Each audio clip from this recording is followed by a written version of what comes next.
Goed, vandag kyk ons na iets in die mediese wêreld wat jou hare sal laat rys. Pediatriese vaskulêre trauma. Ons praat van die allerkleinste pasiënte, babietjies, maar met probleme wat reuse groot is.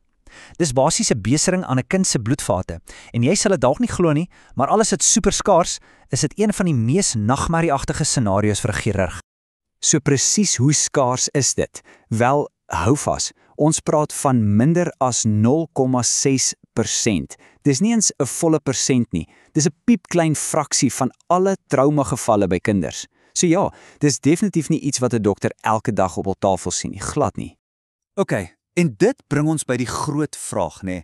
As dit so vrek skaars is, hoekom is dit dan een van die heel grootste uitdagings in chirurgie? Hoekom kry chirurge koue rillings as hulle dit hoor? Dis wat ons vandag gaan uitpleis. Wel, die antwoord is eintlik redelik eenvoudig en nogal skrikwekkend. Al sien ons min gevalle, is hierdie tipe beserings 'n massiewe rede hoekom kinders na trauma sterf. Dink daaroor. As 'n kind se bloedtoevoer afgesny word, is die horlosie se tiktak ongelooflik vinnig en die gevolge, ja, dikwels katastrofies. Goed, om hierdie hele ding regtig te verstaan, moet jy weet dat dit nie net een tipe probleem is nie. Nee, hierdie beserings val in twee heeltemal verskillende kampe en wat hulle skei is hoe dit gebeur en hoe oud die kind is. Dit skep twee totaal unieke situasies vir die mediese span. En hier is daar twee wêrelde. Aan die een kant het jy wat ons nie iatrogenies noem. Dis 'n fancy woord vir goed soos motorongelukke as 'n kind van 'n boom afval. Jy weet, die tipe trauma wat van buite afkom. Dit gebeur meestal met ouer kinders. Maar dan is daar die ander kant, iatrogeniese beserings, en dis die een wat jou laat dink. Dit beteken, die besering het per ongeluk in die hospitaal gebeur tydens 'n mediese prosedure. Iets so eenvoudig soos die insit van 'n drip. En wie is die pasiënte hier? Die allerkleinstes, die babetjies, die mees broos wesens. En kyk net hierna, dis nogal 'n eye-opener. Jou kop sê seker dat ongelukke die grootste oorsaak moet wees, reg? Maar in gespesialiseerde kinderhospitale kan hierdie hospitaal veroorsaakte beserings enigiets van 1/3 tot, wag vir dit, tot die volle 100% van al vaskulêre trauma gevalle wees. Dis ongelooflik. Dit wys jou net hoe vreeslik delikaat hierdie klein lyfies is en hoe fyn die lyn is, selfs wanneer jy in die beste hande is. So dit bring ons by die miljoen-dollar vraag. Hoekom? Hoekom is dit soveel moeiliker om 'n kind se bloedvat reg te maak as 'n volwassene sin? Die antwoord lê in een van die goue reëls van pediatrie. Kinders is nie net klein volwassenes nie. Hulle fisiologie, die manier waarop hulle liggame werk, is fondamentaal anders. Dit kom eintlik alles neer op 3 groot kopseer faktore. Nommer 1, die ooglopende een. Alles is piepklein. Ons praat van bloedvaatjies so wyd soos 'n paar millimeter. Nommer 2, daai klein bloedvaatjies is geneig om in 'n spasma te gaan. Hulle kan net toeknyp, sommer net so, en die bloedvloei stop. En dan, nommer 3, en dis dalk die moeilikste van almal. Enige iets wat die chirurg regmaak, moet saam met die kind kan groei. Hierdie laaste punt is krities. Dink so daaroor. By 'n volwassene kan 'n chirurg 'n slagaar toewerk met 'n deurlopende steek. Werk perfek, maar doen jy dieselfde by 'n kind, dan skep jy 'n tydbom. Want daai hegting werk soos 'n beersietoutjie. Soos die kind groter word, kan die bloedvat nie by daai punt uitsit nie. Dit word 'n bottleneck. Die herstelwerk moet 'n lewende, dinamiese ding wees, nie 'n statiese pleister nie. En as jy twyfel oor hoe ernstig dit is, luister net hierna.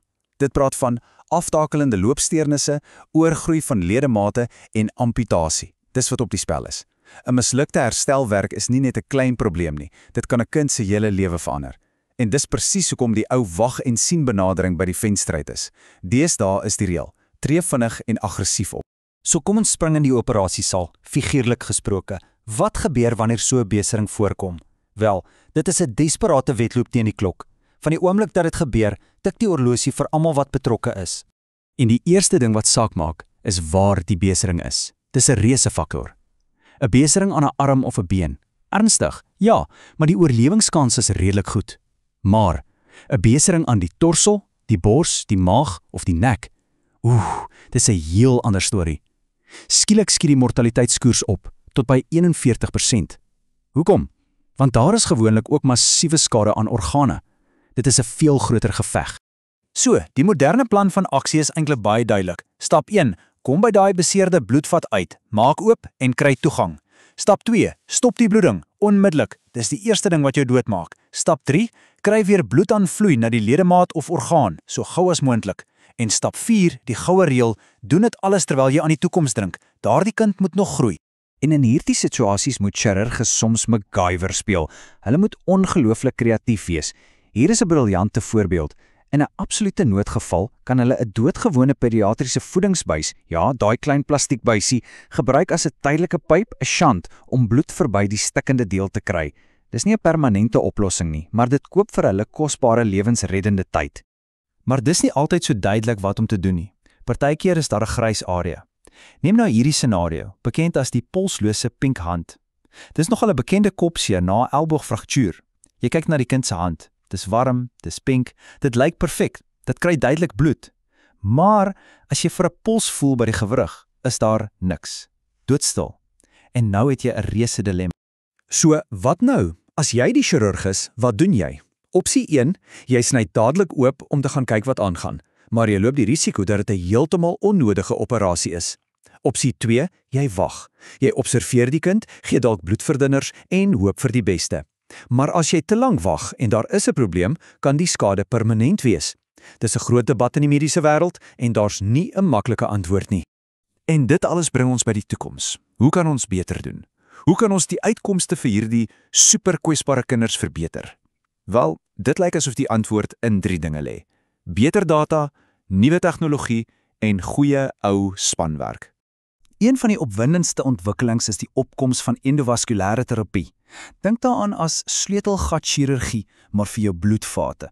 In plaas van groot sny, gaan dokters met piepklein instrumentjies binne in die bloedvat in om die skade van binne af reg te maak. Die gebruik hiervan by kinders het tussen 2007 en 2015 verdriedubbel.